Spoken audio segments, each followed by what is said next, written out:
Awal buruk Manchester United musim ini berlanjut setelah setan merah dikalahkan oleh Crystal Palace 1-0.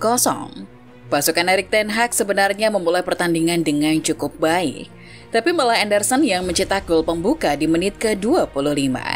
United berusaha sekuat tenaga untuk bisa membalas, tapi semuanya sia-sia. Sampai wasit meniup peluit panjang, tidak ada tambahan gol tercipta. Setan merah harus menelan kekalahan lagi. Dengan kekalahan ini, mereka sekarang duduk di peringkat 10, terpaut 9 poin dari Manchester City yang memuncaki klasemen. Lalu, apa artinya ini untuk Ten Hag? Apakah sudah saatnya untuk mempertimbangkan pemecatan sang pelatih? Mengingat dia juga sudah dicerca oleh publik sendiri. Mari simak ulasannya berikut ini. Menyusul kemenangan berturut-turut atas Burnley dan Palace di Piala Carabao, banyak penggemar United berpikir hal itu bisa memulai musim yang beragam sejauh ini. Namun setan merah tidak mampu melanjutkan laju kemenangannya karena menderita kekalahan keempat dalam 7 pertandingan Liga Inggris. Pasukan Ten Hag hanya meraih 9 poin dari kemungkinan 21 poin. Itu adalah awal terburuk mereka dalam satu musim selama 34 tahun terakhir. Di laga ini United bukannya tanpa usaha. Mereka melepaskan 19 tembakan, tapi hanya 4 diantaranya yang termasuk tembakan tepat sasaran. Ini merupakan bagaimana tidak efektifnya lini serang United. Namun United tidak punya banyak waktu untuk menyesali kekalahan ini, karena mereka akan kembali beraksi di Liga Champions pada hari Selasa. Galatasaray bertandang ke Old Trafford sebelum pertandingan kandang lainnya ketika mereka menjamu Brentford akhir pekan depan dalam pertandingan terakhir mereka sebelum jeda internasional. Tapi kekalahan ini tetap saja akan membuat suasana ruang ganti semakin memanas. Erik ten Hag tentu akan semakin risau tentang kepastian masa depannya. Setiap pertandingan pun bakal jadi pertandingan penentu apakah ia akan bertahan atau tidak. Saat peluit panjang dibunyikan, para pemain setan merah tertunduk lesu kembali ke ruang ganti. Tapi ada bunyi suara ejekan yang menggema di sekitar Old Trafford. Publik Old Trafford pun mencerca penampilan buruk tim kesayangannya itu. Ten Hag sadar kalau cercaan itu ditujukan kepadanya. Ia sadar itu adalah ungkapan kekecewaan yang dirasakan para penggemar. Wajar saja, ia telah membawa United ke kampanye terburuk selama 34 tahun terakhir. Setelah pertandingan, Ten Hag mengaku mendengar suara cercaan yang dikumandangkan publik Old Trafford itu. Ia pun berkata kalau ia mengerti kekecewaan yang dirasakan para penggemar. Dikutip dari Daily Mail, ia berkata, "Saya paham. Kami bermain di rumah dan kami melawan Crystal Palace. Seharusnya kami menang dengan segala hormat. Saya tahu setiap pertandingan di Premier League adalah pertandingan yang sulit. Ini adalah awal yang buruk dan kami harus melakukan yang lebih baik." Ditanya soal alasan mengapa kalah, Ten Hag malah mengaku ia tidak punya alasan lagi. Baginya ada beberapa penyebab, tapi ia tidak ingin mengatakan alasannya mengapa kalah di laga ini. Saya bisa memasukkan beberapa penyebab, tetapi Anda malah akan memasukkannya sebagai alasan. Jadi kali ini tidak ada alasan, kami perlu menang. Ini bukan masalah keberuntungan. Anda tidak bisa menjelaskannya seperti itu.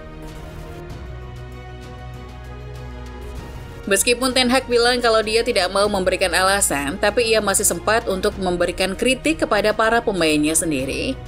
Di laga itu korbannya adalah Marcus Rashford.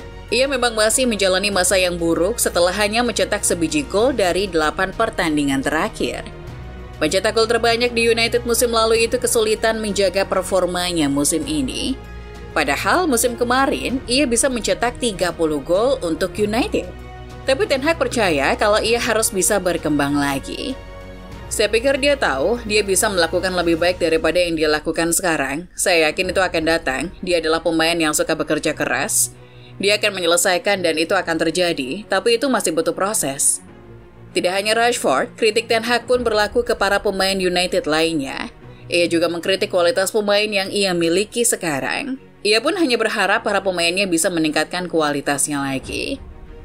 Saya pikir setiap kesempatan berbeda, terkadang soal ketenangan, kemudian soal penyelesaian yang klinis. Seperti yang pernah saya katakan sebelumnya, ini masalah pengambilan keputusan, kualitas, dan keahlian yang dimiliki para pemain. Ucapnya dikutip dari Express.uk. Perkataan Ten Hag mungkin benar, Rashford harus meningkatkan performanya lagi musim ini, begitu juga para punggawa lainnya, tapi Ten Hag harus lebih hati-hati. Mengkritik pemain sendiri di depan media sudah terbukti jadi dampak buruk. Lihat saja kasus Jadon Sancho. Dilansir Express.uk, para pemain mulai bosan dengan kritik terus-menerus dari bosnya itu. Lebih jauh lagi ada rumor kalau Ten Hag punya anak emas terfavorit yang bakal selalu terhindar dari kritikan pedas. Ini akan menimbulkan situasi yang semakin tidak nyaman di ruang ganti, dan seperti yang terjadi sebelum-sebelumnya, situasi ruang ganti sangat berpengaruh dalam prestasi tim di lapangan. Jika memang benar Ten Hag punya pemain favorit dan pemain lainnya semakin tidak percaya dengan pelatihnya sendiri, maka lupakan peningkatan performa Setan Merah. Manchester United akan terus jadi klub mediocre. Setelah kekalahan yang memalukan dari Crystal Palace, tagar Ten Hag out sempat jadi trending di Twitter.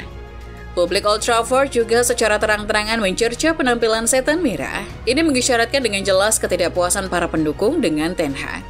United memang terasa lebih punya banyak masalah di luar lapangan semenjak Ten Hag datang.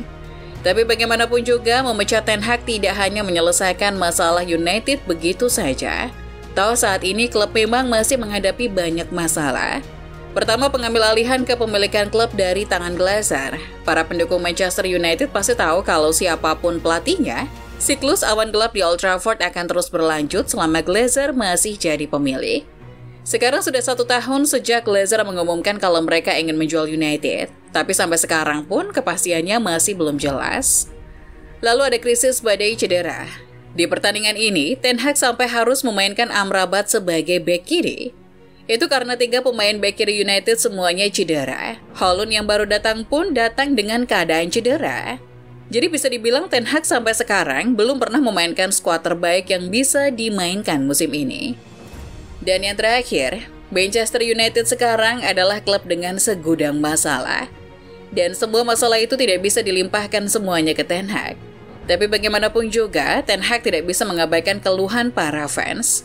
Apalagi mengetahui fakta kalau ia telah menghabiskan uang 400 juta pounds untuk membangun tim.